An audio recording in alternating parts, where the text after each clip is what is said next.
Assalamualaikum warahmatullahi wabarakatuh. Perkenalkan, nama saya Lina Fazara dengan NIM 0572129904. Saya berasal dari Prodi S1 Administrasi Negara. Di sini saya akan menjelaskan tentang salah satu peristiwa penting saat proses lahirnya Pancasila atau PPU PKI, Piagam Jakarta, dan PPKI. Di sini saya akan menjelaskan tentang perubahan 7 kata dalam Piagam Jakarta. Peristiwa ini terjadi pada 18 Agustus 1945, sehari setelah proklamasi kemerdekaan, saat panitia persiapan kemerdekaan Indonesia atau kita biasa sebut PPKI bersidang untuk mengesahkan Undang-Undang Dasar. Yang pertama itu adalah latar belakang masalah. Piagam Jakarta pada 22 Juni 1945 telah merumuskan sila pertama dasar negara sebagai ketuhanan dengan kewajiban menjalankan syariat Islam bagi pemeluk-pemeluknya. Inilah yang dikenal sebagai 7 kata kontroversial. Pada pagi hari tanggal 18 Agustus 1945, Muhammad Hatta menerima laporan penting dari tokoh dari Indonesia Timur yang mayoritasnya saat itu adalah non-muslim. Seperti perwakilan dari daerah-daerah di luar Jawa, mereka menyatakan keberatan serius terhadap 7 kata tersebut. Keberatan itu didasarkan pada kekhawatiran bahwa Indonesia Timur akan memilih memisahkan diri dari Republik Indonesia yang baru lahir jika 7 kata tersebut dipertahankan, karena dianggap diskriminatif dan mengancam persatuan. Yang kedua itu ada proses keputusan krusial. Muhammad Hatta kemudian mengadakan pertemuan informal darurat dengan 4 tokoh Islam, yaitu Ki Bagus Hadikusumo, Wahid Hashim, Kasman Singodimedjo, dan Teuku Muhammad Hasan. Dalam pertemuan yang sangat singkat dan tegang tersebut, Hatta meyakinkan para tokoh Islam bahwa persatuan bangsa jauh lebih penting daripada mempertahankan rumusan yang dapat memecah belah negara yang baru merdeka. Para tokoh Islam menunjukkan kewarganegaraan yang luar biasa dengan menyetujui penghapusan 7 kata tersebut demi menjaga ketuhanan dan persatuan Indonesia. Dari pertemuan tersebut, itu menghasilkan hasil dan dampaknya. 7 kata tersebut dihapus dan sila pertama diubah menjadi rumusan final yang kita kenal sekarang, yaitu ketuhanan yang Maha Esa. Dampak yang terjadi adalah perubahan ini memungkinkan Undang-Undang 1945 dan Pancasila diterima secara universal oleh seluruh rakyat Indonesia dari berbagai suku dan agama. Peristiwa ini dianggap sebagai puncak kompromi dan semangat persatuan nasional yang memastikan bahwa Indonesia didirikan di atas dasar yang inklusif dan non-sektariat. Peristiwa ini merupakan momen terpenting dalam sejarah konstitusi Indonesia karena berhasil menyelesaikan konflik ideologi awal hanya dalam hitungan jam, menjamin integritas teritorial dan politik negara. Nah, dari kejadian tersebut, kita dapat mencerminkan nilai-nilai luhur Pancasila secara mendalam, terutama pada sila kedua, ketiga, dan juga keempat. Yang pertama itu ada sila ketiga, yang dimana persatuan Indonesia. Nilai yang tercermin yaitu nasionalisme dan patriotisme yang mengutamakan kepentingan bangsa. Para tokoh Islam yang awalnya mempertahankan 7 kata menunjukkan sikap kenegarawanannya yang tinggi dengan mengorbankan kepentingan ideologis kelompok demi kepentingan yang lebih besar, persatuan dan keutuhan Republik Indonesia.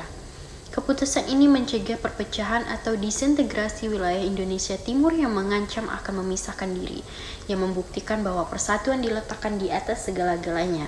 Yang kedua itu kita ada sila keempat, yaitu kerakyatan yang dipimpin oleh hikmat, kebijaksanaan, dan permusyawaratan dan perwakilan.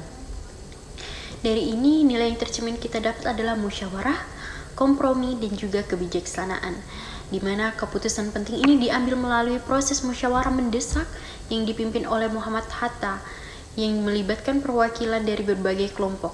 Hasilnya adalah kompromi yang bijaksana atau menghapus 7 kata yang menunjukkan adanya kesediaan untuk mendengarkan keberatan pihak lain dan mencapai mufakat demi kemaslahatan bersama, alih-alih memaksakan kehendak mayoritas. Berikutnya sila kedua, kemanusiaan yang adil dan beradab. Nilai yang tercermin adalah toleransi, keadilan, dan penghormatan terhadap martabat manusia. Keputusan ini mencerminkan pengakuan bahwa semua warga negara tanpa memandang latar belakang agama memiliki hak yang sama dan harus diperlakukan secara adil. Menghapus 7 kata adalah bentuk toleransi dan pengakuan terhadap keberagaman agama.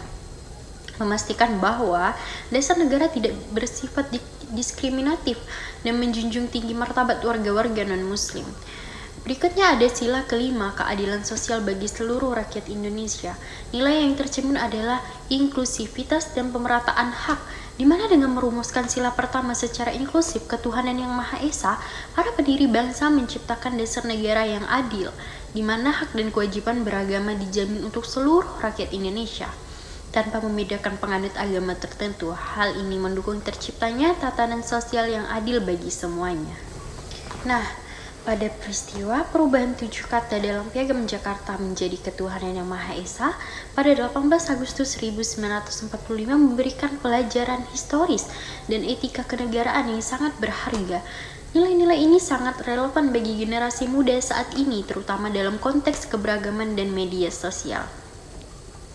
Pelajaran utama dari peristiwa perubahan 7 kata ini yaitu yang pertama, kenegarawanan di atas kelompok atau statesmanship.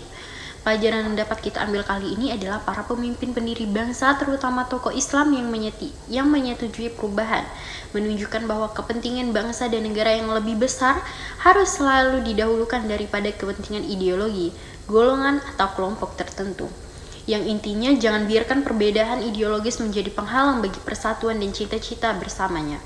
Yang kedua itu pentingnya kompromi dan konstitusional, yang dimana pelajarannya kita dapat ambil demokrasi dan persatuan dicapai melalui musyawarah untuk mufakat dan kesediaan berkorban atau kompromi. Para pendiri bangsa memilih untuk menghilangkan potensi konflik di awal kemerdekaan demi fondasi negara yang inklusif, di mana intinya kita mencari jalan tengah yang paling bijaksana atau hikmat kebijaksanaan adalah ciri kepemimpinan yang matang. Berikutnya yang ketiga adalah inklusivitas sebagai kekuatan. Dari situ kita dapat belajar dasar negara harus bersifat inklusif dan merangkul semua elemen bangsa. Keberagaman adalah modal, bukan ancaman. Intinya adalah keputusan yang dibuat harus mencerminkan keadilan bagi seluruh rakyat, bukan hanya mayoritas. Muda untuk saat ini. Nilai-nilai dari peristiwa 18 Agustus 1945 ini sangat relevan dan dapat diterapkan oleh generasi muda yang sekarang kita menyebutnya itu adalah Gen Z atau milenial dalam menghadapi tantangan era digital dan polarisasi sosial. Yang pertama itu ada relevansi nilai persatuan, yang dimana itu ada di sila ketiga. Tantangan modern seperti polarisasi politik dan sosial yang diperkuat oleh echo chambers di media sosial. Seringkali perbedaan pendapat, politik, agama, suku diekspresikan dengan permusuhan. Aplikasi bagi generasi muda menggunakan media sosial dengan sikap kenegarawanan digital. Berpikir sebelum menyebarkan konten yang memecah belah atau intoleran, menerapkan filter kepentingan bangsa di atas filter algoritma pribadi. Yang kedua itu ada relevansi nilai musyawarah dan kompromi yang ada terdapat dicantumkan di sila keempat. Seperti tantangan modern untuk saat ini itu kecenderungan cancel culture atau pemaksaan pendapatan tanpa ruang dialog yang konstruktif. Dan juga saat ini ada aplikasi bagi generasi muda yang mendorong dialog yang sehat di kampus, tempat kerja, atau platform digital. Bersedia mendengarkan perspektif yang berbeda dan mencari titik temu atau win-win solution dalam organisasi atau proyek. Mengutamakan argumen yang rasional daripada emosi kelompok. Seterusnya yang ketiga itu ada relevansi nilai kemanusiaan dan toleransi. Itu ada terdapat pada sila kedua. Tantangan modern untuk saat ini yaitu masalah bullying, hate speech, dan diskriminasi berdasarkan suku, ras, ataupun agama.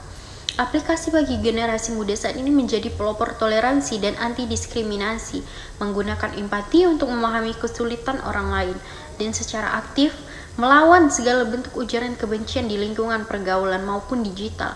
Menghormati hak beragama orang lain adalah ketaatan terhadap Pancasila.